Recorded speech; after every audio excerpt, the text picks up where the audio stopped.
ছোট্ট বন্ধুরা, আজকের গল্পটি একটি সত্য ঘটনা থেকে নেওয়া, যা আমাদের শেখাবে কৃপণতা, অহংকার ও কৃতজ্ঞতার পরিণাম।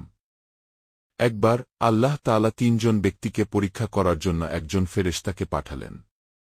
প্রথমজন ছিলেন কুষ্ঠরোগে আক্রান্ত। তার দেহ বিকৃত ছিল, মানুষ তাকে ঘৃণা করত। দ্বিতীয়জন ছিলেন টাকমাথা।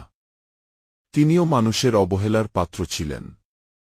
তৃতীয়জন ছিলেন অন্ধ এবং গরিব। ফেরেশতা প্রথম ব্যক্তির কাছে এসে বললেন, আপনি কি চান? লোকটি বলল, আমি চাই সুন্দর শরীর আর সম্পদ। আল্লাহ তাকে সুস্থ করে দিলেন এবং একটি উট উপহার দিলেন। এরপর দ্বিতীয় ব্যক্তির কাছে গিয়ে বললেন, আপনি কি চান? তিনি বললেন, আমি চাই সুন্দর চুল আর ধনসম্পদ।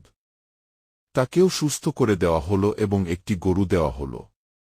তারপর গেলেন অন্ধ লোকটির কাছে। তিনি বললেন, আমি চাই যেন দেখতে পারি।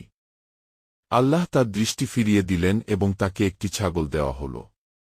কিছুদিন পর তিনজনই ধনী হয়ে গেল। তখন ফেরেশতা আবার এলেন একজন মুসাফির রূপে। প্রথম ও দ্বিতীয় ব্যক্তির কাছে গিয়ে সাহায্য চাইলে তারা বলল, আমার কিছু নেই। এই সম্পদ তো আমি নিজেই কষ্ট করে অর্জন করেছি। তখন ফেরেশতা বললেন, আপনি ভুলে গেছেন কে আপনাকে দিয়েছিলেন? যিনি দিয়েছেন তিনি চাইলে নিতে পারেন। সঙ্গে সঙ্গে তারা আবার আগের মতো কুষ্ঠরোগী ও গরিব হয়ে গেল।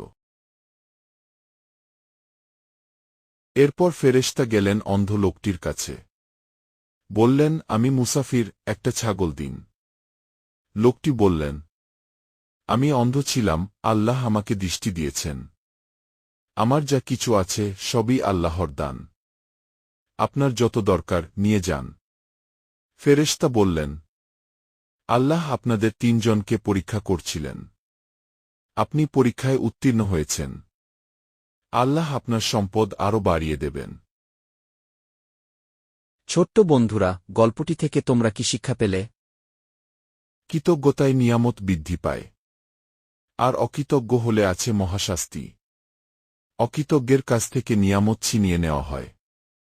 গল্পটি তোমাদের কেমন লেগেছে কমেন্ট করে জানাও।